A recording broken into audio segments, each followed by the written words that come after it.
3.5 million years ago, the black hole at the center of our galaxy fired. Not a slow brightening that faded over centuries. Not a gradual increase in output that blurred across millions of years into statistical noise. A rapid, violent, directional outburst, equivalent to the combined energy of 100,000 supernovae detonating at the same moment. It lasted approximately 300,000 years, which in cosmological terms is brief, and it did not distribute its energy evenly in all directions the way a simple explosion would. It fired in a specific direction, along a defined axis, in a cone, with a geometry that is now precisely constrained by evidence gathered 200,000 light-years from the galactic center. We did not find this event until 2010. The physical remnants of it, which scientists now call the Fermi Bubbles, had been sitting in the gamma ray and radio sky, spanning half the diameter of the Milky Way for the entire history of human astronomy. The first instrument capable of detecting them in radio wavelengths was built in 1964. The relevant data existed for decades before anyone assembled it in the right way to see the structure for what it was. A graduate student at Harvard, working late nights in 2009, looking at data from a telescope that had only been operational for a year, noticed something in the gamma ray maps that the standard cleaning routines had been designed to remove, and stayed with it instead of discarding it. The structure he found had been there for 3.5 million years. We missed it for all of human history. Here is what the coverage of the 2010 discovery consistently failed to tell you. The direction. Let me take you through how this discovery actually happened, because the chain of steps is important. Each one reveals that the previous step was seeing something without understanding it, and the cumulative effect of that chain. The slow, staggered recognition of a structure that was always visible is more disturbing than the discovery itself. In 2004, Douglas Finkbeiner, then a researcher at Princeton and later a professor at Harvard, was working with data from the WMAP satellite.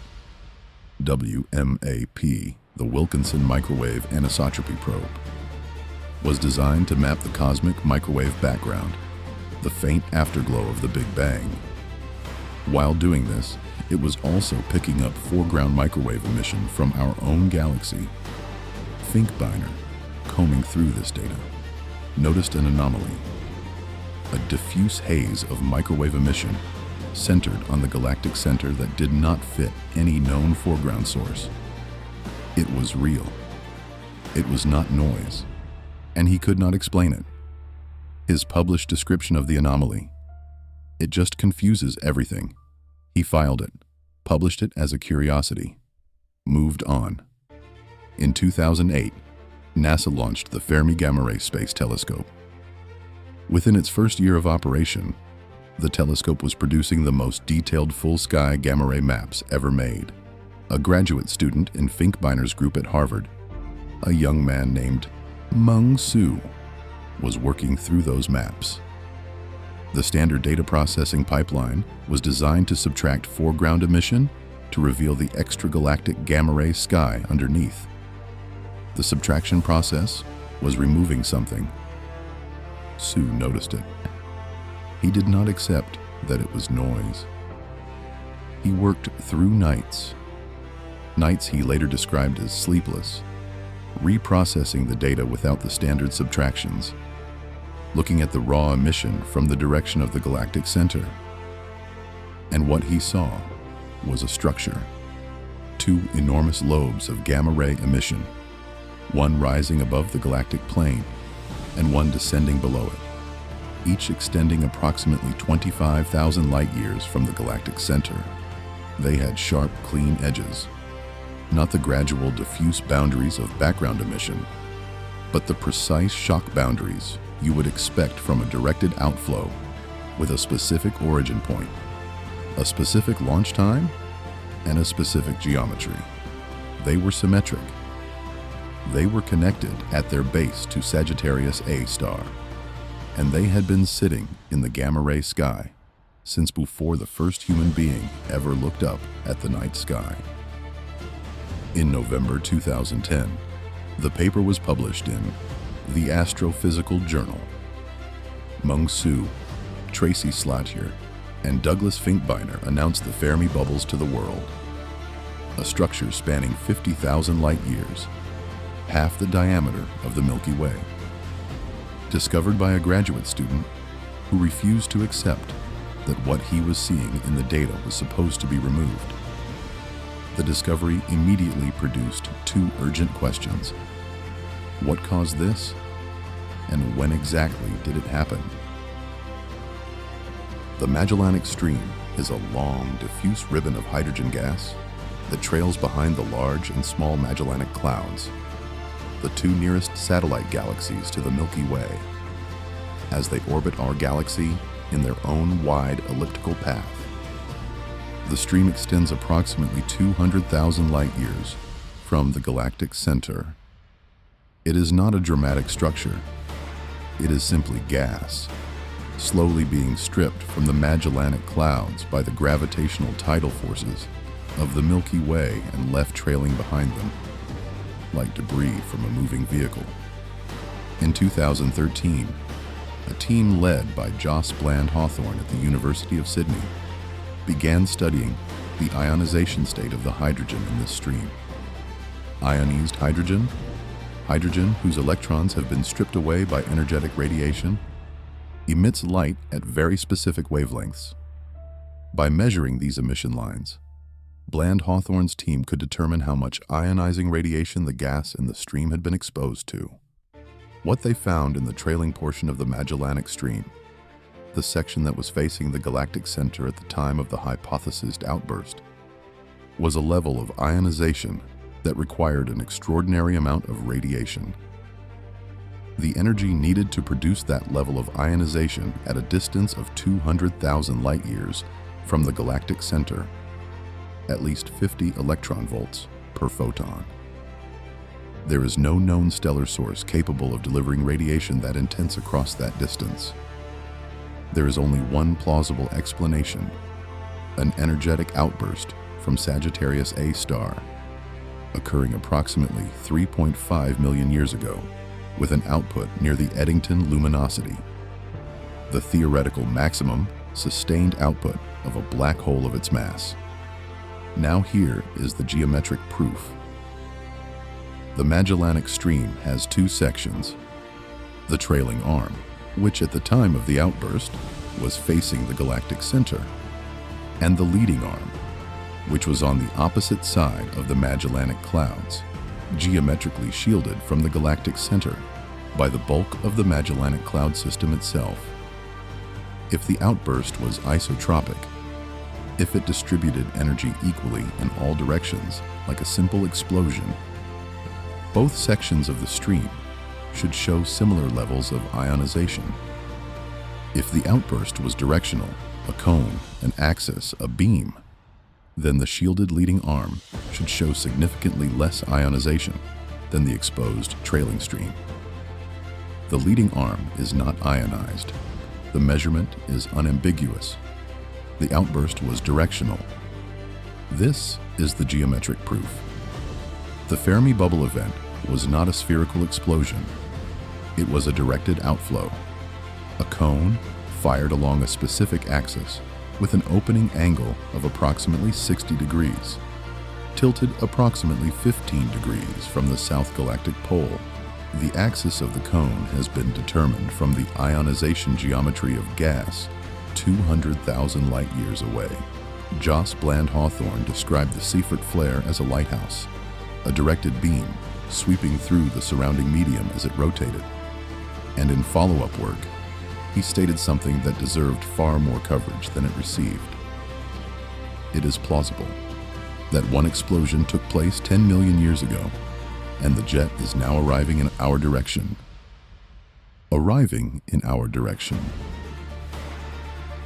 I want to be precise about what the directional geometry means for our position, because precision is more disturbing here than exaggeration. The Fermi bubble event fired its two lobes perpendicular to the galactic plane, one upward, one downward. The solar system orbits within the galactic disk, which runs roughly perpendicular to those lobes. At the time of the event, 3.5 million years ago, the direct path of either cone did not intersect the position of the solar system. Earth was not in the path of the initial outburst. That is the honest, accurate, complete statement of our position during the Fermi bubble event. It is not the last word on the subject. Bland-Hawthorn, in his published follow-up analysis, noted the possibility of a second older jet event, one that may have originated approximately 10 million years ago, and whose leading edge, having been traveling at a significant fraction of the speed of light for 10 million years, may be approaching our region of the galaxy. The calculation is not certain. The possibility is not excluded. The scientists involved are not alarmed by this on any immediate timescale. I am telling you about it not to manufacture fear, but because it is what the published research actually says, and this channel does not perform selective quotation. What most coverage of the Fermi bubbles reported, a remarkable structure was found. Its origin was traced to the galactic center. The science is settled. It all happened very long ago and very far away. What the papers actually say, the event was directional. The geometry of the cone has been precisely determined. The question of future activity from Sagittarius A star is explicitly discussed in peer-reviewed literature by the lead researcher on this work, and the phrase "arriving in our direction" appears in that context. Those are not the same story. 3.5 million years ago, Australopithecus afarensis was alive.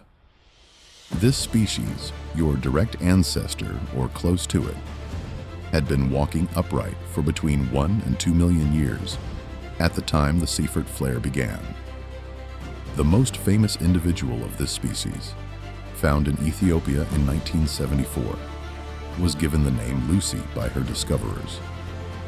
She lived at approximately 3.2 million years ago. Her species left footprints in volcanic ash at a site called Laetoli in Tanzania at approximately 3.6 million years ago. Two individuals walking side by side across wet volcanic sediment that subsequently hardened into rock. Those footprints are still there. They have not been destroyed by erosion or covered by geology. You could stand next to them tomorrow if you flew to Tanzania. Those individuals were alive when the Seyfert flare was initiated. The light and radiation from the initial outburst was moving through the galaxy, while members of your ancestral species were making footprints that are still on the surface of the Earth today. Bland-Hawthorn's team noted explicitly in their analysis that the resulting plasma structure may have been visible in the night sky to early hominids.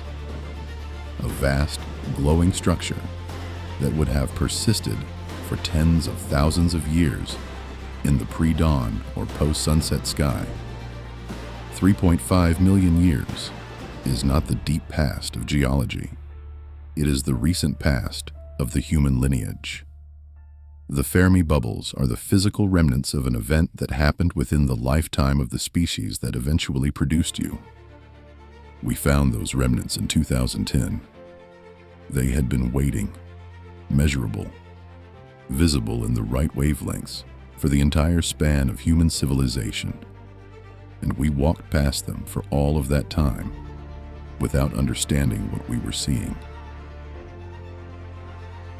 Now I want to bring you to the present, not 3.5 million years ago, not the gradual approach of Andromeda. Right now, the state of Sagittarius A star, as it currently exists and behaves, on the evening of May 13th, 2019. Astronomers using the Keck Observatory in Hawaii were conducting routine monitoring observations of the galactic center when Sagittarius A star suddenly, without any precursor signal, became approximately 75 to 100 times brighter than its normal baseline output. The brightening lasted approximately 2.5 hours. Then the brightness returned to its previous level. No warning, no gradual build, no gradual decay. A sudden spike, a peak, and a return to baseline. Across a 2.5-hour window, for reasons that are not yet understood. The observation was made by a team including Tuan Do and Andrea Ghez at UCLA. Ghez, who had spent 24 years monitoring the galactic center and who shared the Nobel Prize in Physics in 2020 for that work, described the event publicly with unusual candor. "We have never seen anything like this in the 24 years we have studied the supermassive black hole. It's usually a pretty quiet, wimpy black hole on a diet." 3 candidate explanations have been proposed, and none has been confirmed, and none has been excluded. The first is that a gas cloud called G2, which made its closest approach to Sagittarius A star in 2014, may have deposited material into the innermost accretion region after a delay of several years, triggering the brightening in 2019. The second is that the star S2, which completed its closest approach to the event horizon in 2018 at approximately 120 astronomical units, 4 times the Sun-Neptune distance, may have perturbed the accretion flow in a way that produced the 2019 flare. The third is magnetic reconnection, a sudden rearrangement of magnetic field lines near the event horizon, releasing stored electromagnetic energy in a concentrated burst, similar to the process that produces solar flares on the Sun, but at incomparably larger scale. None of these is confirmed. None is excluded. The cause of the 2019 flare remains, as of the most recent published research, an open question. What the flare confirms is more important than any specific cause. Sagittarius A star, the object that produced the Fermi Bubbles 3.5 million years ago, is not in a permanent, stable, predictable quiescent state. It varies. It flares. It changes by a factor of 100 within hours for reasons we cannot yet predict. And multi-year X-ray monitoring data, published by a team at the University of Liège, Belgium, shows that its overall X-ray emission level has been gradually escalating since at least 2014. The conditions required for a Seyfert-level outburst are not currently present. The 2019 flare was not the beginning of another event on that scale, but the object that produced the Fermi Bubbles is awake, variable, and capable of changes we cannot yet predict. And if those conditions changed right now, at this moment, the light from the change would take 27,000 years to reach us. We would not receive a warning signal. We would see it when it arrived.